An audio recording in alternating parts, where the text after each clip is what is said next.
Vamos então chamar aí, Homer, o Daniel Lopes para ver qual a visão que ele tem também geopoliticamente e de repente até com algum desdobramento. Homer, coloca aí na tela, por favor, Daniel Lopes. Fala pessoal do Inteligência Só Limitada, um prazer enorme poder trazer uma reflexão breve aqui com vocês. Obrigado pelo convite aí para eu poder dar meu parecer, minha opinião. Eu gostaria de complementar, talvez, com o que não tem sido muito falado ainda, é que um dos motivos para os Estados Unidos fazer esse ataque contra a Venezuela também tem uma relação com proteger a hegemonia do dólar americano, principalmente do petrodólar, e isso tem a ver com um acordo que Henry Kissinger estabeleceu com a Arábia Saudita em 1974. A gente sabe que o petrodólar é o sistema que é o sistema que manteve os Estados Unidos como potência econômica durante esses últimos 50 anos. E a Venezuela tinha ameaçado colocar um fim nisso, porque a Venezuela tinha proposto se desdolarizar. E a Venezuela, possuindo 303 bilhões de barris de reservas comprovadas de petróleo, maior reserva do planeta Terra, mais do que a Arábia Saudita, 20% do petróleo mundial, tinha força para desdolarizar o mundo durante muito tempo, tá?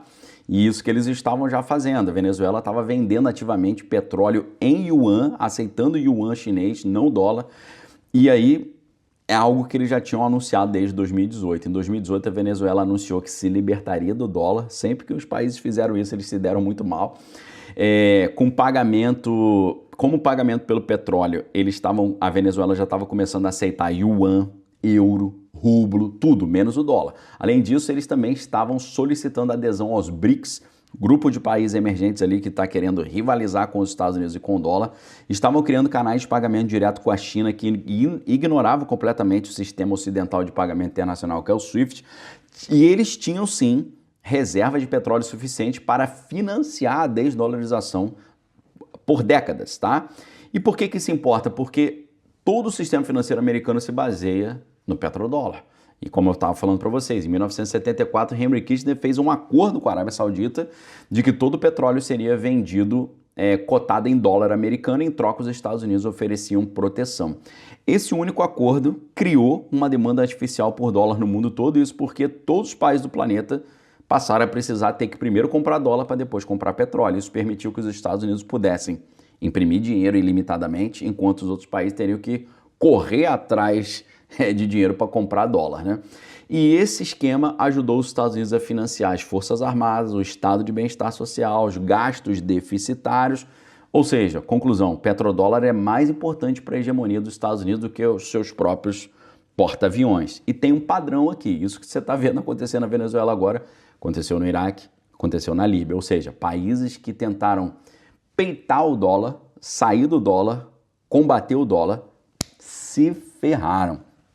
Iraque.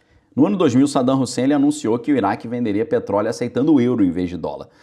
Não durou 3 anos. 3 anos depois, o que aconteceu? Invasão, mudança de regime e o petróleo do Iraque voltou a ser cotado diretamente em dólar, eliminaram Saddam Hussein e as armas de destruição em massa nunca foram encontradas porque nunca existiram. No caso da Líbia, em 2009, Muammar Gaddafi propôs vender o petróleo com uma moeda africana lastreada em ouro chamada dinar de ouro. Os próprios e-mails vazados da Hillary Clinton confirmaram que essa foi a principal razão para a intervenção ocidental na Líbia. E o que aconteceu? 2 anos depois, né, 2009, Gaddafi decide sair do dólar e em 2011 a OTAN bombardeia a Líbia. Gaddafi foi barbarizado nas ruas e eliminado. E a ideia desse dinar do ouro morreu junto com ele, né? Agora o Maduro, mesma coisa. Decidiu vender petróleo aceitando yuan, construiu o sistema de pagamento fora do controle do dólar, fez petição para entrar nos BRICS, estabeleceu parceria com China, Rússia e o Irã, exatamente os 3 países que querem liderar a desdolarização do mundo. Resultado, Maduro capturado, né? O mesmo padrão do que aconteceu no Iraque e na Líbia, só que com agora é diferente, porque a Venezuela tem 5 vezes mais petróleo do que o Iraque e a Líbia combinados, tá? Isso não é coincidência. Toda vez que um país desafia o petrodólar, o governo cai, tá bom? Então, meus amigos, essa é a minha breve contribuição aí para você entender que Esse negócio de vamos ajudar os pobres coitados venezuelanos a sair desse regime tirânico. Os venezuelanos estão vendendo substâncias ilícitas, estão prejudicando os americanos. Isso, amigo, isso é só a narrativa. É a mesma narrativa que eles usaram também lá nos anos muito antigos ali, de 1990, para derrubar o líder panamenho. Eu não sei se você sabe, foi uma coincidência. 3 de janeiro de 2026, Venezuela invadida, Maduro capturado. 3 de janeiro de 1990, 36 anos atrás, Panamá invadido, Noriega capturado. Mesmo dia, mesma estratégia, mesma desculpa de comércio de substâncias ilícitas, só que na verdade o mesmo motivo real subjacente. Controle de recursos estratégicos, controle de rotas comerciais. No caso do Panamá, Canal do Panamá. No caso da Venezuela, maior reserva de petróleo do mundo. Ou seja, acorda, amigo, não seja enganado, tá bom? Abraço, Rogério Vilela, meu amigo aí, toda a galera do Inteligência Limitada. Tenha uma semana abençoada e que nós estejamos protegidos de toda essa confusão em nome de Jesus. Valeu, pessoal. E então vamos na sequência já ver também o vídeo do Carlos José León, cientista político também, o que ele tem a dizer sobre o que aconteceu, o que está acontecendo na Venezuela. Solta aí, Homer, por favor. Olá, eu sou Carlos José León, cientista político venezuelano, residenciado no Brasil há 8 anos. E como parte dos milhões de venezuelanos que saíram do meu país, sou parte dessa galera, desse povo que saiu em busca de dignidade em outras terras. E graças ao Brasil, me encontro hoje aqui com uma vida esforçada, com muito empenho, mas com uma vida que oferta e que tem mais oportunidade das que eu vi na Venezuela na época que eu tomei a decisão de sair. Eu cheguei no Brasil com a esperança de continuar numa vida segura, onde eu não tivesse medo por expressar as minhas ideias, onde o regime não me punisse por eu pensar diferente dentro das faculdades, inclusive os próprios professores, onde meus colegas de sala de estudo não me vissem por meu pensamento político, nem me punissem, inclusive dentro do acesso aos grupos de estudo e participação política dentro dos centros dos estudantes por conta da minha opinião diferente. Como tanto dos jovens venezuelanos, participei em movimentos de esquerda na minha infância, na minha adolescência, na verdade. Não me afiliei a nenhum partido de maneira formal. Cheguei a visitar Cuba para uma formação política e ideológica no ano 2014, enquanto estudava na faculdade. E ao voltar de Cuba, todo o meu pensamento mudou, porque não só vi na realidade como o país era oprimido lá, mas também como isso estava sendo replicado na Venezuela. Então houve uma virada de chave, aonde eu precisava tomar alguma ação.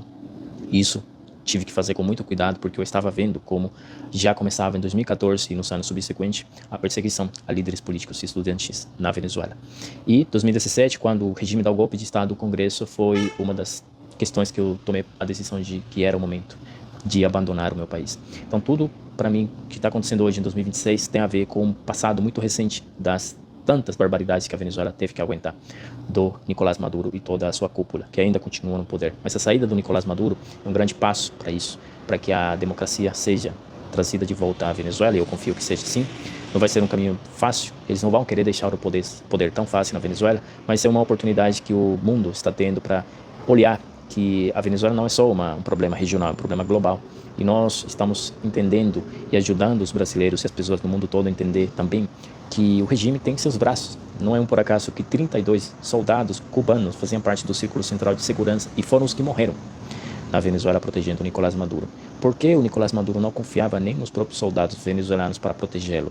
Será fato que essa aliança revolucionária existia ou entregaram ele? Quem entregou o Nicolás Maduro? O que terá de ser o ministro de defesa venezuelano, que há muitos anos foi colocado por ele mesmo, há muitos anos que não muda o ministro de defesa na Venezuela e que ele não foi capaz de proteger ao próprio presidente? Isso é fato de chamar a atenção. Enquanto soberania, o Estado venezuelano não protege nem defendia a própria soberania do povo venezuelano, toda vez que as suas instituições estavam voltadas contra o povo, ao violar os seus direitos humanos. O próprio Nicolás Maduro e o Estado venezuelano têm um expediente no Tribunal Penal Internacional por delitos contra a humanidade, aos quais ele deve responder, e por outras acusações também, as quais a ONU tem se manifestado em favor de que essas investigações sejam levadas em frente. Por outras acusações também, como os Estados Unidos, as quais argumentaram para poder entrar e capturar o Nicolás Maduro, entre as que podemos mencionar a questão do narcotráfico e as filiações que o regime e toda a estrutura tem na exportação de droga e o terrorismo ao financiar grupos guerrilheiros e grupos armados na região. Então são vários argumentos que eu acho importantes que devem ser questionados e trazidos e explicados e explanados para que a população possa entender